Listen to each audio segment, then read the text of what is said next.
আমি স্টেজে পাঠানোর জন্য আপাতত বাকিরা অনুপস্থিত, তো বাকিদের হাতে আমরা তুলে দেব সংক্ষিপ্ত এই আয়োজনে।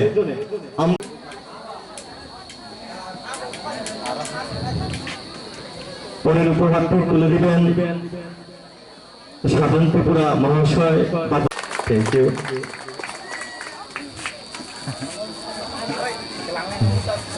আচ্ছা, আমরা অনেকক্ষণ বসে আছি, একটা ইয়ে হয়ে যাক, আমার সাথে বলতে হবে সবাইকে, দুর্গা মা কি, দুর্গা মা কি, দুর্গা মা কি।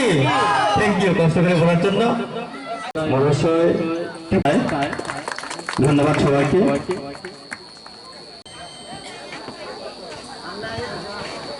পুরস্কারটি উপহারটি দিবেন রতন দে মহাশয়।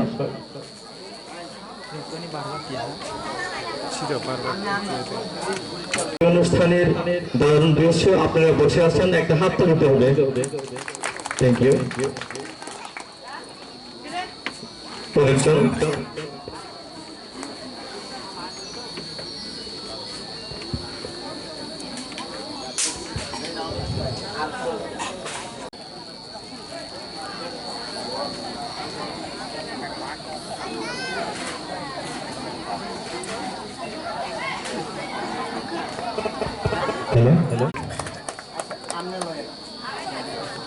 নামধন্য ব্যক্তিত্ব এবং বিভিন্ন পুস্তকের লেখক, হাততালি দিতে হবে। ধন্যবাদ সবাইকে। শুভ মহানবমী, মা এসছেন আমাদের মাঝে সবার উপকার করার জন্য, দুষ্টকে দমন করে শিষ্টের পালন করার জন্য। আমার সান্নিধ্যে এসেছে বা আমি তাদের সান্নিধ্যে আসার সুযোগ পেয়েছি, কাজে এতজনকে এই বার্ধক্যে এসে সবার কথা মনে রাখা সম্ভব নয়। যদিও প্রকৃতির নিয়মে এটা সম্ভব নয়, তবুও আমার উচিত ছিল অন্তত যাদের সান্নিধ্যে আমি এসেছি তাদের কথা মনে রাখা। এটা যে পারিনি সেজন্য আমি সবার কাছে ক্ষমা চাইছি। আজকের অনুষ্ঠানে আমার পাশেই যিনি বসেছেন দেবেন্দ্র ত্রিপুরা, আমার মনে পড়ছে এক সময় এই দেবেন্দ্র ত্রিপুরা তার যখন কৈশোর বয়স, যৌবন বয়স, তখন আমিও আমার চাকরি, ধীরেন্দ্র ত্রিপুরা, ভুল বললাম, ওই যে বলেছি সব নাম মনে রাখাও সম্ভব নয়।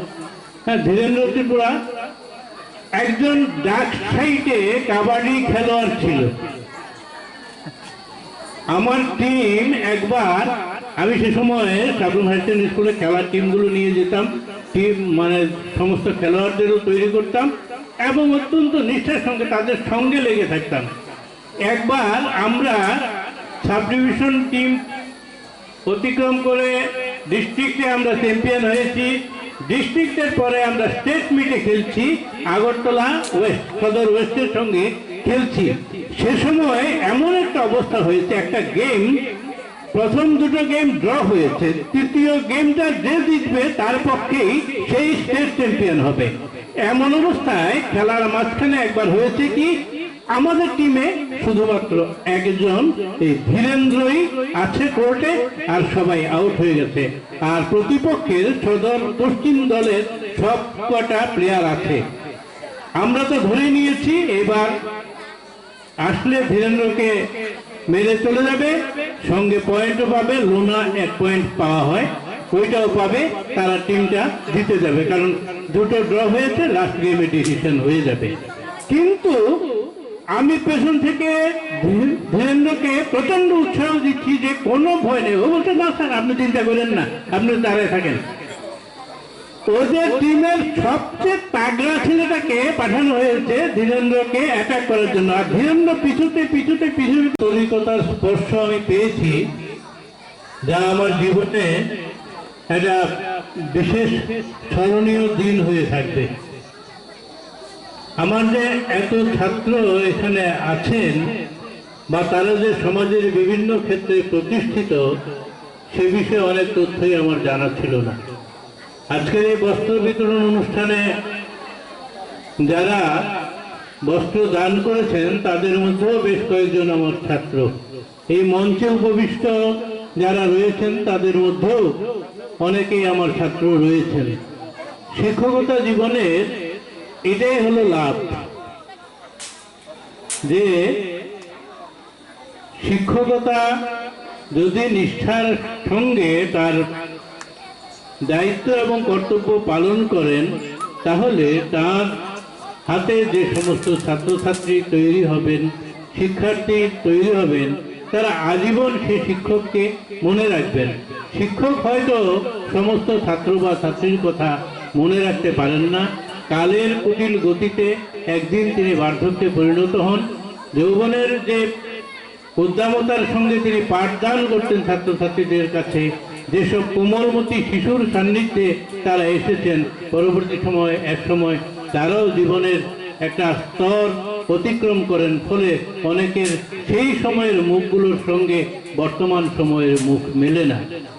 ব্যক্তি ডুবে যায় দলে, মালিকা পড়িলে গলে, প্রতি ফুলে কেবা মনে রাখে। গলায় যখন মালা পরে তখন প্রতিটি ফুলকে যেমন মনে রাখা সম্ভব নয়, তেমনি আমি আমার কর্মজীবনে একটা স্কুলে 29 বছর চাকরি করেছি। এই মহকুমার একটা বিশিষ্ট school Sabroom higher secondary school. এক সময় দুটো মাত্র হায়ার সেকেন্ডারি স্কুল ছিল, সাবরুম এবং মনু হায়ার সেকেন্ডারি স্কুল। কাজেই একটা বিরাট এলাকার সমস্ত অভিভাবকরা তাদের শিক্ষার্থীদের ওই স্কুলটাতে পাঠাতেন। সে সঙ্গে কোর্টের পেরোতেই দিল না, সেই যে আমাদের একজন দুজন করে আবার ফিরে আসতে লাগলো কোর্টে। শেষ পর্যন্ত ওয়েস্ট টিম পরাজিত হলো। আমরা সে বছর ত্রিপুরা রাজ্যে কাবাডিতে চ্যাম্পিয়ন হয়েছিলাম। এই কথাগুলো, এরকম বহু ঘটনা আছে। ফুটবল খেলা, কাবাডি খেলা, টেবিল টেনিস, এরকম অনেক ছাত্রছাত্রীকে আমি সঙ্গে নিয়ে গেছি। আর পড়াশোনায় অনেক ছেলেই আজকে প্রতিষ্ঠিত, সেটা সমাজ দেখছে, আপনারা দেখছেন। আর আমার কাছে ভালো লাগছে যে আমি কিছু ছেলেকে তাদের জীবনের পথে কিছুটা এগিয়ে দিতে পেরেছি। আমি যে সম্পূর্ণ মানুষ করেছি এমন না, তাদের মধ্যেও পড়াশোনার আগ্রহ ছিল, নিষ্ঠা ছিল, সে কারণেই তারা দাঁড়িয়ে যেতে পেরেছে। আজকে আমার কাছে এটাই সবচেয়ে ভালো লাগছে। যাই হোক, এই অনুভবটা আপনাদের কাছে ব্যক্ত না করলে হয়তো আমার কাছে একটা ত্রুটি থেকে যেত, যে যারা আমাকে এত বেশি উষ্ণ সংবর্ধনা দিচ্ছেন, আমাকে আমার কথা বারবার বলছেন, যেটা আমি নই, ততটা না, একটু লেখালেখি করি এই পর্যন্ত। একেবারে যে নামি দামি সুনীল গঙ্গোপাধ্যায় বা আজকের দিনের বিষ্ণু দে, অন্যান্য বড় কবি টবির মতো আমি না। আমি সামান্য লেখালেখি করি, এটা আমার ছোট বয়স থেকেই ছিল। যাই হোক,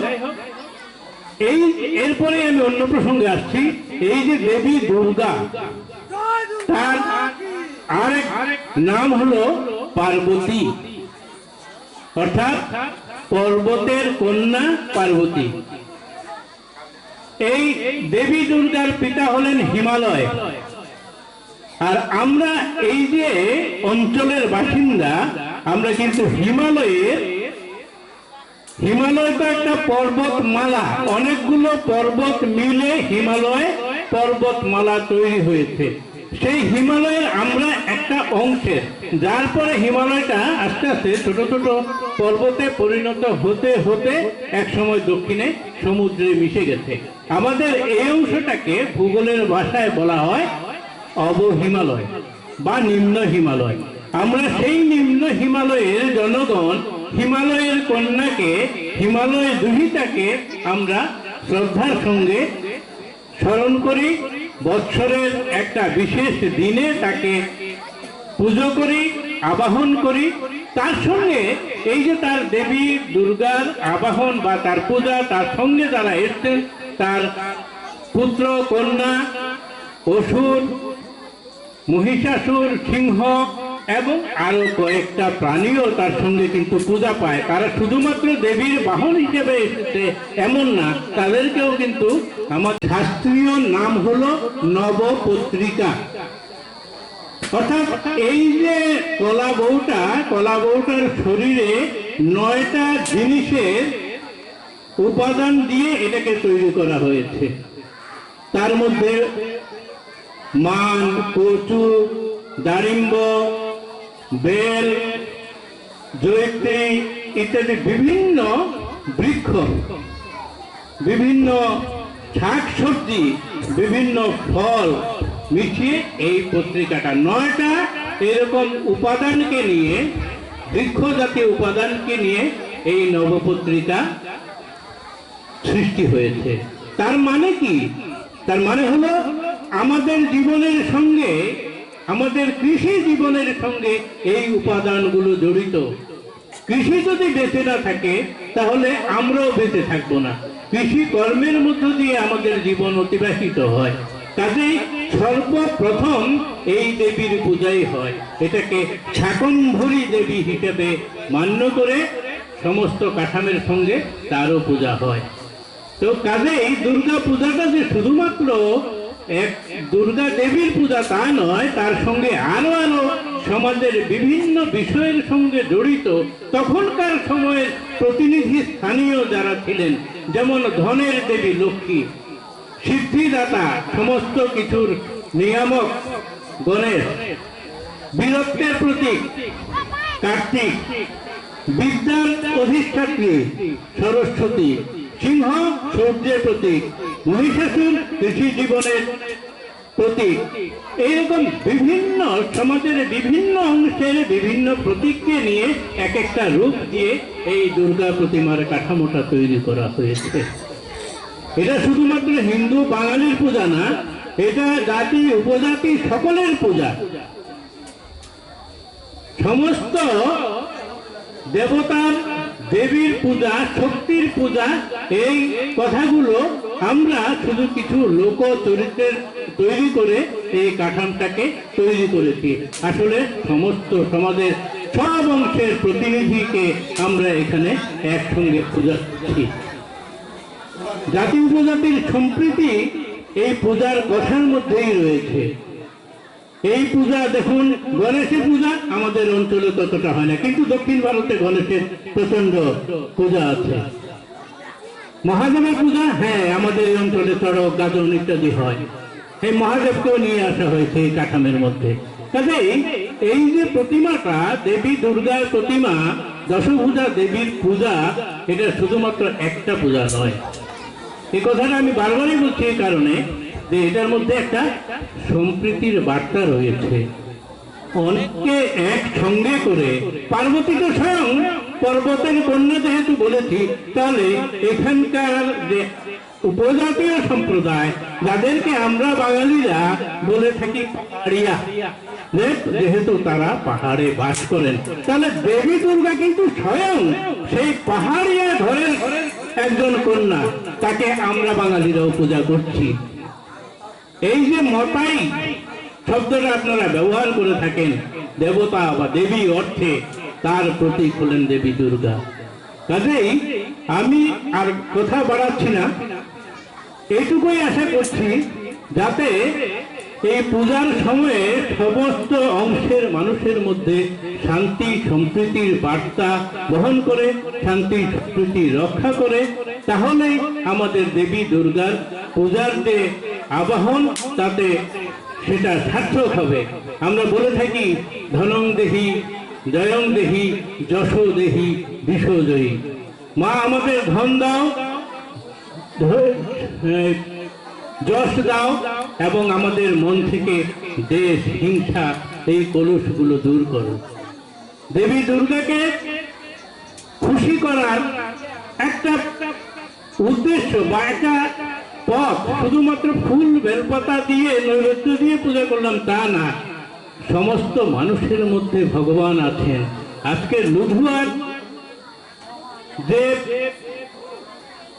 শিক্ষিত সম্প্রদায়, মননশীল সম্প্রদায়, আজকে এই দেবী দুর্গার অর্চনার সঙ্গে সঙ্গে যে চিন্তাটা মাথায় নিয়েছেন যে আমরা শুধু দেবী দুর্গার আরাধনায় আনন্দে মত্ত হয়ে থাকলে হবে না, আমার বাড়ির পাশে, আমার পাহাড়ের কোনো এক কোণে একজন কন্যা, একজন সন্তান হয়তো শীতে কাতর হয়ে আসছে, কাপড়ের জন্য হয়তো আমাদের এই আনন্দ উৎসবে উপস্থিত হতে পারছে না, তার হাতে যদি একটু একটা কিছু শীত বস্ত্র তুলে দিতে পারি।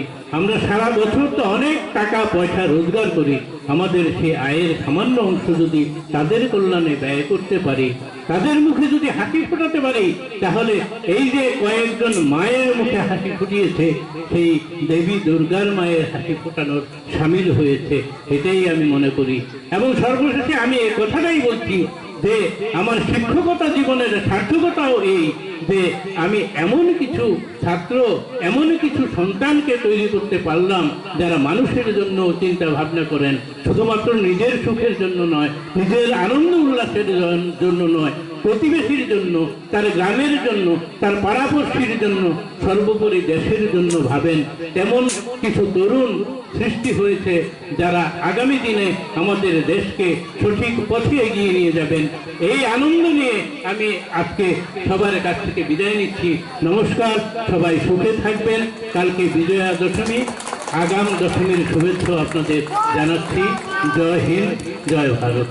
দুর্গা মা সার আমি কান্দাগাঁও আচুকা আনি সার বন প্রথম আমি খুলুমো বনাং প্রথম খুলুমো এরপরে টাইমস পত্রিকানি যে সম্পাদক বনব আং হামজাংমারগো এবং আমি যেই কান্দার আসুনার পূজা কমিটি প্রণব আমি হামজাংমারগো এবং সমস্ত যে ইর মার ফার বাইর বন্ধুরা সাইকা ব্রাব এই মহানবমী দিননি শুভেচ্ছা, আন্তরিক শুভেচ্ছা রগো যাতে जों এইভাবে সুন্দরভাবে চলিমানাইতে, যাতে আগামী দিনেও जों যাতে সুন্দরভাবে চলিমানাইতে, जों সবাই যাতে সুন্দরভাবে চলিমানাইতে। দুর্গা পূজা একটি সুপ্রাচীন ঐতিহ্য জনপ্রিয় উৎসব, জানি হিন্দু ধর্মনি যে হিন্দু ধর্মনি শ্রেষ্ঠ পূজা হল দুর্গা পূজা। শুধু দুর্গা পূজা উৎসব ইয়া এই দুর্গা পূজা আর একটা তোমার জাতি উপজাতি মিলন মেলা। সবচেয়ে বড় জিনিস হলো এই যে সঙ্গীরা তিনি সবাই জাতি উপজাতি যেভাবে মিলনভাবে যেভাবে সুন্দরভাবে যেভাবে কাটাই অবৈ সবচেয়ে সুন্দর যাতে ভবিষ্যৎ এইভাবে সুন্দরভাবে কাটাই মানাইতে যেই করার ছাগা আনি সারিরা সব কিছু ছাগা যেভাবে ডিটেলস ছাগা পূজানি সম্পর্কে যাতে আগামী দিনব এইভাবে সুন্দরভাবে চলি মানাইতে সর্বশেষ আবার সবাই ন যে আরক্ষা দপ্তরনি ফাইনেরাও বনব আনি হামজাংমা এবং খুলুমারও যাতে সবাই ন হামজাংমার সবাই ন খুলুমকা এবং এই সাই আনি সংক্ষেপ বক্তব্য শেষ থেকে উপবিষ্ট আমার শ্রদ্ধেয় স্যারকে আমার নমস্কার জানাচ্ছি এবং আরক্ষা প্রশাসনের যারা এখানে উপস্থিত হয়েছেন ওনাদেরকেও আমার তরফ থেকে নমস্কার এবং ভালোবাসা জানাচ্ছি এবং যে সকল ছোটো ছোটো আমার ভাই ও বোনেরা আছে সবাইকে আমি আমার ভালোবাসা জানাচ্ছি এবং বিশেষ করে যে সকল বয়স্করা আজকে এই মঞ্চে এখানে উপস্থিত হতে পারেনি তাদেরকেও আমার তরফ থেকে নমস্কার জানাচ্ছি। যাই হোক, সবচেয়ে বড় কথা হচ্ছে এখানে কম্বল দেওয়ার উদ্দেশ্য আমার মনে অনেক আগে থেকে জেগে উঠেছে, কেননা আমি চেয়েছি এমন একটি কাজ করার জন্য যেটা আমি আগে ছোট আকারে আমার খামার বাড়িতে কিছু দুস্থ গরিব ছেলে মেয়েদেরকে পূজার সময় পোশাক দিয়েছিলাম। তখন আমাকে অনেক ছেলের মা বাবা গিয়ে বলেছে, খুব খুশি হয়ে আমাকে আশীর্বাদ করেছে। তখন থেকে আমার মনে সবসময় থাকতো যে আচ্ছা আমার অর্জিত আয়ের থেকে যদি কিছু অংশ যদি গরিব দুস্থ মানুষের কাছে পৌঁছে দিতে পারি তাহলে মনে হয় আমার জীবন সার্থক হবে। সেই মোতাবেক আমি এই পূজা কমিটিকে বলেছি যে প্রত্যেকবার তো চিত্রহার হয়, হাজার হাজার টাকা খরচ হয়, এইবার পুজোতে যদি তোমরা এরকম একটা অনুষ্ঠান করো তাহলে আমি তোমাদের পাশে থাকব। সেই মতামতে ওরা এই অনুষ্ঠানটি করেছে এবং আমি সবচেয়ে আজকে জেনেছি যে এই অনুষ্ঠানে এগুলি দেওয়ার পেছনে আমার যেমন কিঞ্চিত হাত আছে, পাশাপাশি আমার বন্ধু ধীরেন্দ্র ও এতে অংশগ্রহণ করেছে, আমি শুনে খুব খুশি হয়েছি। যাই হোক, আমি সকলের কাছে বিনীতভাবে এটুকু আশা করব আগামী দিন আমাদের পাশে থাকবেন। আমরা আশা করব আরও যেন এই 10-20টা কেন আরও যেন বেশি আকারে দিতে পারি। শুধু পশ্চিম মুদ্রা কেন, যদি পূর্ব মুদ্রার লক্ষ্য দিতে পারি তাহলে আমরা খুব খুশি হব এবং আমার জীবন সার্থক হব বলে আমি মনে করি।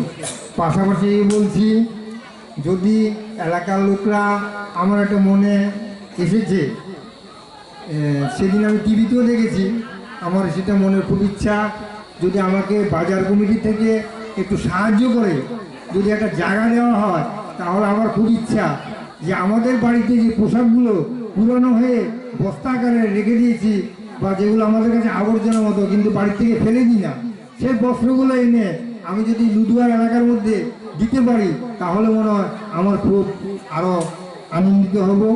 সেই আশা রেখে আমি আমার সংক্ষিপ্ত আলোচনা এখানে শেষ করছি। সবাইকে আবারও বয়োজ্যেষ্ঠকে আমার প্রণাম জানিয়ে আমার বক্তব্য শেষ করছি। বিশেষ করে শুভ আগামী দিন, শুভ বিজয়া দশমী, আমরা সবাই শান্তি সম্প্রীতিভাবে সেই অনুষ্ঠানও পালন করব এই আশা এবং আকাঙ্ক্ষা রেখে আমার ক্ষুদ্র আলোচনা এখানে সমাপ্ত করছি। নমস্কার। সাধন ত্রিপুরা এই পূজা কমিটির সভাপতি, আমাদের পূজার সদস্য এবং অত্র এলাকার যারা পূজা দেখতে এসেছেন তাহাদেরকে, এবং আমাদের কাছে আছেন মাননীয় শ্রীযুক্ত ধীরেন্দ্র ত্রিপুরা মহাশয় এবং আমাদের সাবরুমের মান্যগণ্য ব্যক্তি শ্রী রতন দেব মহাশয়, আমাদের কাছে আছেন শ্রেণী শিক্ষক, আমিও তাহার ছাত্র সাবরুম হাই সেকেন্ডারি স্কুলে পেয়েছেন অশোক রায় বর্ধন, এবং আমার কাকিমা লীলা দে, এবং ত্রিপুরা টাইমস সাংবাদিক শ্রী তপন রায় মহাশয়, এবং আমার ভাই জনজাতির সাংবাদিক এসেছেন এখানে প্রেমানন্দ ত্রিপুরা, এবং আরক্ষা দপ্তর যারা এখানে এসেছেন তাহাদেরকে আমি পূজা কমিটির পক্ষ থেকে সবাইকে অসংখ্য ধন্যবাদ জানাচ্ছি। প্রথম অন্নদান সারা ত্রিপুরাতে বা সারা পৃথিবীতে অন্নদান, জলদান, বস্ত্রদান, এই 3টা দান হয়েছে সবচেয়ে জনপ্রিয়। তাই আমি পূজা কমিটির পক্ষ থেকে শ্রীযুক্ত ধীরেন্দ্র ত্রিপুরা মহাশয় এবং সাবরুমের মান্যগণ্য ব্যক্তি শ্রী রতন দেব মহাশয় এবং আমাদের ছোট ভাই ডক্টর প্রসেনজিৎ ত্রিপুরা মহাশয়কে সবাইকে আমার পূজা কমিটির পক্ষ থেকে অসংখ্য ধন্যবাদ জানাচ্ছি। আমাদের পশ্চিম লুধুয়া এডিসি ভিলেজের 36টি জাতি, ধর্ম, বর্ণ নিরপেক্ষ নিয়ে বসবাস করতে চলেতেছি। তাহাতে আমি পূজা কমিটির পক্ষ থেকে ষষ্ঠী দিন থেকে দশমী দিন পর্যন্ত প্রথমে 3টা দাবি চাই। অত্র এলাকার লোকজনকে আমরাকে শান্তি শৃঙ্খলা রাখার জন্য, দ্বিতীয়ত সহযোগিতা, তৃতীয়ত এসে স্বেচ্ছাসেবক যারা আছে তাহাদেরকে সাহায্য করা। তারপর এই 36টি জাতির ক্ষেত্রে ধর্ম বর্ণ মিলন কোথায় আছে, আমরা ক্লাস 9-10 বই পুস্তকে পেয়েছি। নানা ভাষা, নানা মত, নানা পরিধান, বিপদের মাঝের দেখো মিলন মহান। এ দুর্গা পূজা ও মিলন মহান, গরিয়া পূজা ও মিলন মহান, সব ক্ষেত্রে মিলন মহান। ওই আমরা প্রথম চাই অত্র এলাকার লোকজনের পাশে প্রথমত শান্তি শৃঙ্খলা, দ্বিতীয়ত হচ্ছে সহযোগিতা, তৃতীয়ত হচ্ছে স্বেচ্ছাসেবক যারা আছে তাহাদেরকেও সহযোগিতা করা। এই 2-1টি কথা রেখে আমি সবাইকে নমস্কার জানিয়ে এখানে আমার সমাপ্তি ঘোষণা করছি। নমস্কার। ধন্যবাদ।